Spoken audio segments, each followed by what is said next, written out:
Ang Tagalog pala ng butterfly mga par ay palaman na lumilipad. Hindi, joke lang mga par. Ang paro-paro pala to mga par, paro-paro. At ang Ilocano ng paro-paro mga par ay kulibangbang. Yun, alam niyo na ang Ilocano ng paro-paro mga par. Kulibangbang. Kulibangbang ito sa Ilocano. For today's video nga pala mga par ay nandito kami sa tabi ng mga fountain na kung saan mga par ay pinapanood na namin ng mga tubig na nagsisitalsikan. At talaga namang napakagandang magbasa nitong tubig mga par. May layunin din pala itong fountain mga par. Lalo na yung mga fountain na sa mga parke.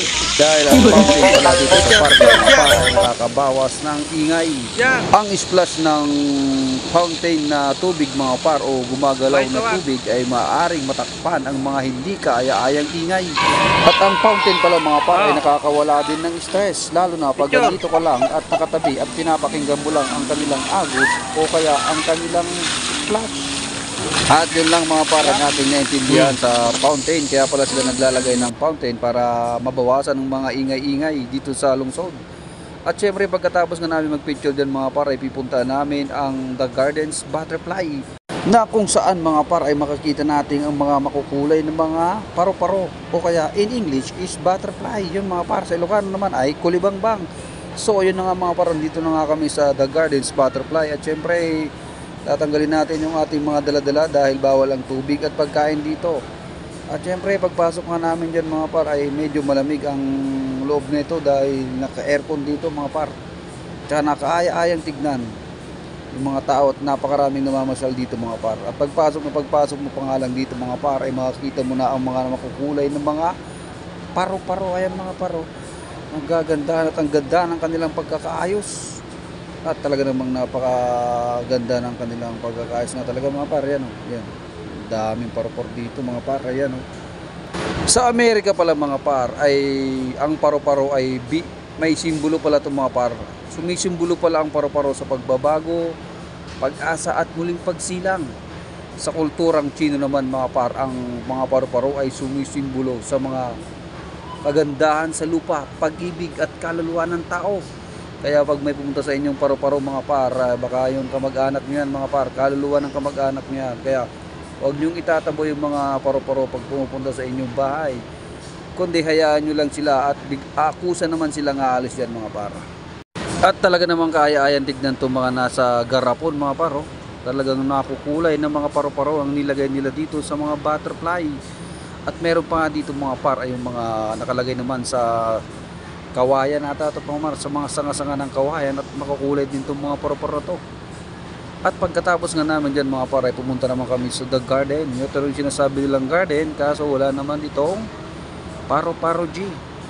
Kaya ang ginawa namin ay umakyat na naman sa taas, baka sakali makakita kami ng mga buhay na mga paro-paro G. At kasama ko nga itong tatlong chikiting na to mga par, itong makukulit na to. Dahil hindi pa sila pumasok mga par, mabsintas lang mga par para lang mamasyal daw muna. At pagdating nga namin sa taas mga par ay nagulat yung anak ko dahil please do not touch the butterflies. Kaya nagtataka yung anak ko bakit nakalagay dito wala naman siyang makitang butterfly. Kaya nang wala siyang makitang butterfly sa taas ay bugla na lang kayong bumaba mga par dahil wala naman nakalagay dito na may butterfly. Nakalagay doon na huwag nyong hawakan ang mga butterflies kaso wala naman talagang butterfly dito na lumilipad sa kanilang garden kundi mga bulaklak lang at mga taong namamasyal. Pa mga paro, do not touch the butterflies. Kaso mga par talaga wala namang butterfly dito O naglolo ko ata yung gumawa nito Wala namang mga butterfly dito, mga tao lang nandito So yun nga mga par, ang ginawa na lang namin dahil wala namang makita tong mga bata ng mga buhay ng mga butterfly ay nagpicture na lang kami. At yung isa nagre-reklamo na dyan mga par dahil nagugutom na raw siya at pagod na. So yun nga mga par, siyempre kailangan natin dyan ng picture para naman meron ng brands. At pagkatapos nga namin dyan sa mga garden mga par ay pumunta naman kami dito sa souvenir, kung saan pwede ka naman bumili rito ng mga souvenir. May mga orasan dyan mga par na orasan na mga paro-paro G mga par. Yan, mga orasan niya mga bag, kung ano-ano mga par. Pero syempre may kamahalan niya mga par. Ang gaganda kasi ng design mga par, pan-display sa bahay, may orasan at ang gaganda talaga nito mga par, makukulay. Talaga namang makulay ang inyong bahay pag bumili ka nito. Pero syempre kailangan mo dyan ng budget mga par dahil napakamahal din pala nito. Ayan kasi nga ng kaganda. At talaga naman akala mo'y buhay na buhay talaga itong mga para-para na itong mga par. At ayun na mga par, ayun, panay video ako doon. At yun, kumawi na nga ako dyan mga par. At hanggang doon na lang mga par dahil talagang nagugutom na itong mga gigiting dahil gusto na nila kumain sa Jollibee. So hanggang dito lang mga par. At susunod na naman na video natin ay wala tayong matututunan mga par. Joke lang mga par.